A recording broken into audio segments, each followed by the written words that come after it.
Hello guys! Good evening! Kamusta kayong lahat? So katatapos lang natin nagluto. So this time naman gagawin na natin itong pag-unbox. Actually hindi na siya unbox kasi bukas na yung kahon.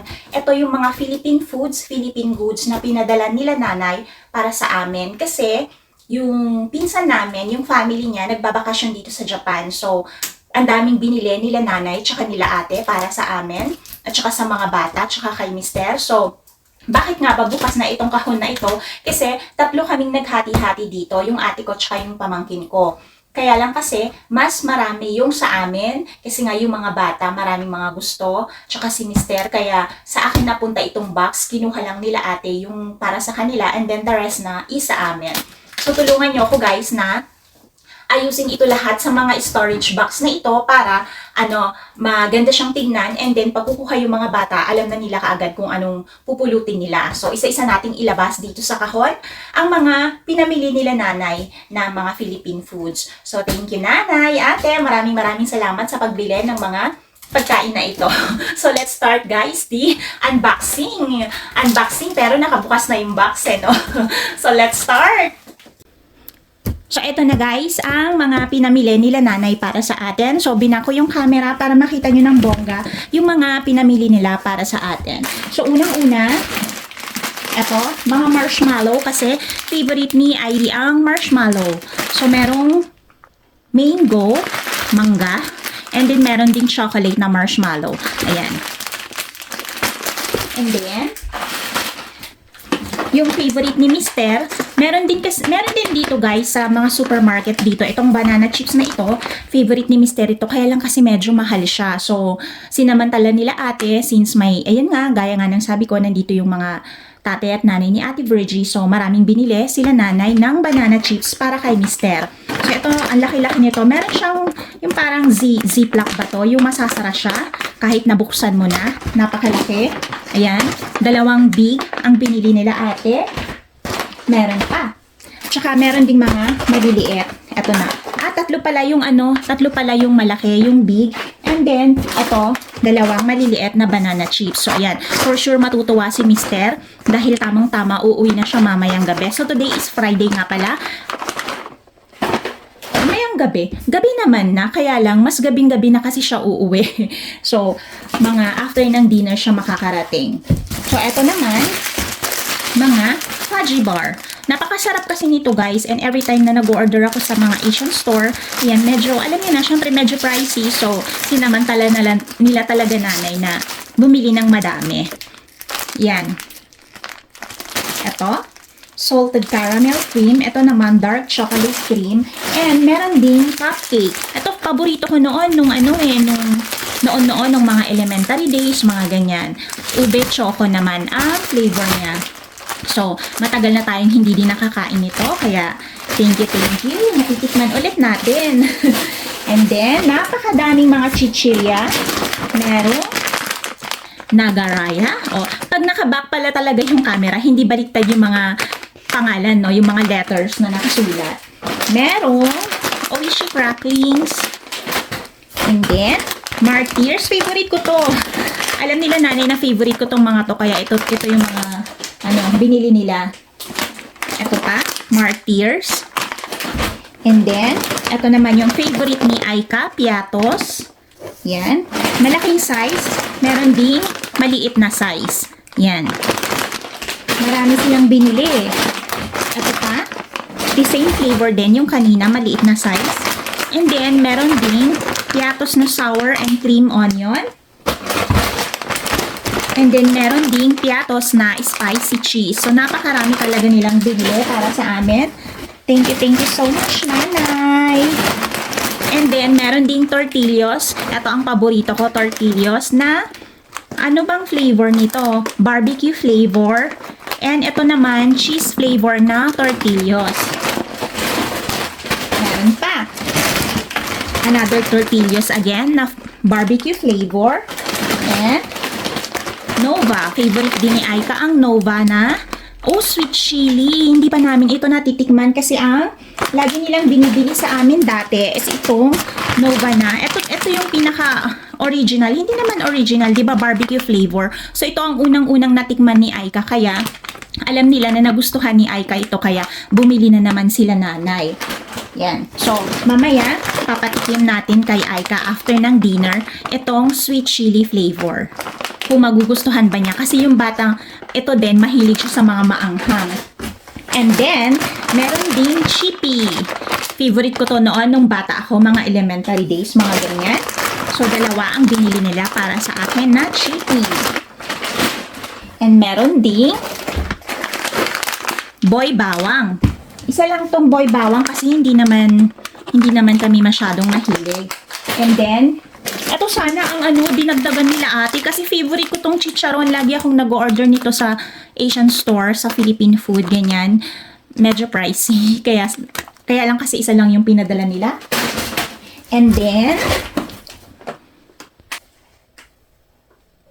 okay, and next naman, ito, meron din palang growers. Yan, growers. And then, marami akong pinabiling mga dato puti na soy sauce kasi nagustuhan ni Mister yung dato puti soy sauce nung nag-adobo ako. Parang mas masarap daw yung adobo ko nung ang ginamit ko is itong dato puti soy sauce ng Philippines kesa yung toyo dito sa Japan. Although masarap naman yung toyo ng Japan dito, pero iba pa din talaga pag Philippine food ang iluluto mo is yung Philippine condiments din ang isasahog mo, 'di ba? Ilalagay mo para mas lasang Pilipinong-Pilipino talaga. Nagustuhan ni Mister kaya sila ate bumili sila. So hindi ko alam kung ano ito. Ayan, buksan natin. Nakukuhanan ba kasi nakaback yung camera natin? Napakapangit ng ating mga daliri, kamay, ang laki-laki. Hopya, ayan. Yan, nakikita nyo ba? Hopya roll baboy. Masarap ito ay partner sa kape.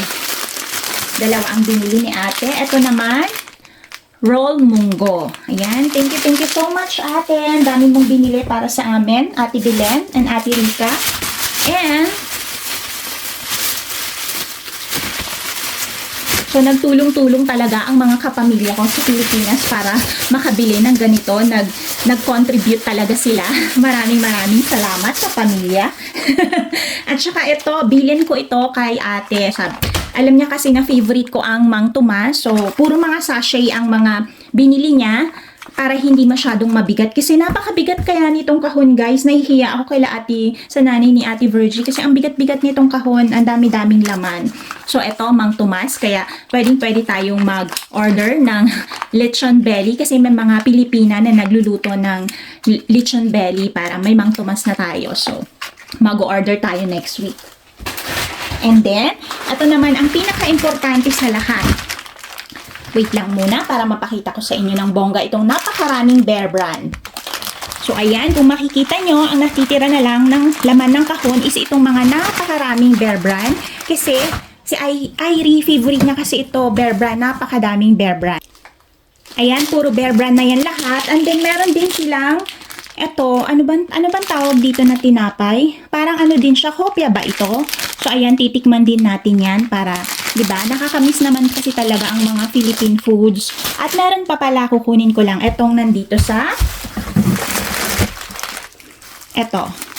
Hulaan nyo kung ano to? Talagang binalot ng bongga para hindi siya mabasag.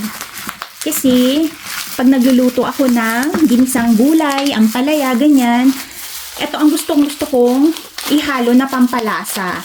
So, lagi akong bumibili nito sa ano bang tawag yon? Hindi siya Costco ba? Hindi, sa Don Quijote kasi may mga Philippine mga condiments din doon. Ito talaga ang number 1 request ko kay ate nung tinanong niya ako kung ano ang gusto ko. Kasi hinahalo ko ito sa mga gulay kapag nagigisa ko ng gulay, ampalaya, ganyan. And then, ginagawa ko din sausawan ito sa mga pritong isda, ganon. So, ayan, binilhan ako ni ate ng 2 maliit na bote. Yun. Thank you so much, ate. Yun. And then, last, eto, Kasi gusto kong basahin ito. Narinig ko kasi ito sa isang artista na binasa daw niya. So, medyo na-curious ako. Kaya, nagpahanap ako kay Pamangkin sa... Hindi ko alam kung saan nila nahanap to. Sa Shopee ata. Nag-order sila. And then, ayun, buti. Nakarating ang delivery bago umalis yung nanay ni Ate Virgie. And meron pa pala. Okay, this one. Hindi ko alam kung ano to eh. Parang mani. Minatamis na mani. Tama ba? Yan. Peanut and sesame. Brittle. Peanut brittle pala. Nung nagpunta daw si ate sa simbahan, may nagbebenta daw. So, bumili siya. Alam ko lahat kami, yung pamangkin ko and then kay isang ate ko din, meron kami, tig-isa kami nito. Ayun, so that's it. So, samahan nyo naman ako ngayon na ayusin siya isa-isa sa mga storage box na iyon para malinis siyang tignan. So, let's start the organizing. So, eto na guys. Lahat-lahat ng mga pinamili nila nanay and nila ate sa akin. Yan. So, ayusin natin yan doon sa box na iyon. Okay. Lagyan na natin dito.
So, ayun guys, tapos na tayo na nag-organize ng mga Philippine foods na pinadala nila nanay para sa amin.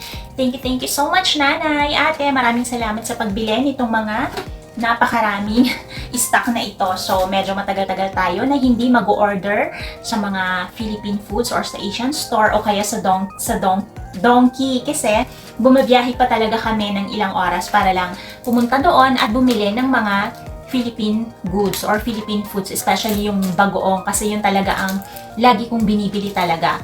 So ayun, dito ko na din tatapusin ang ating video. And if you are new to our channel, please consider subscribing, like and share iVlog o Moyari. Maraming salamat sa laging panonood ng ating mga videos. And kita-kits tayong muli. Maraming salamat guys! Bye!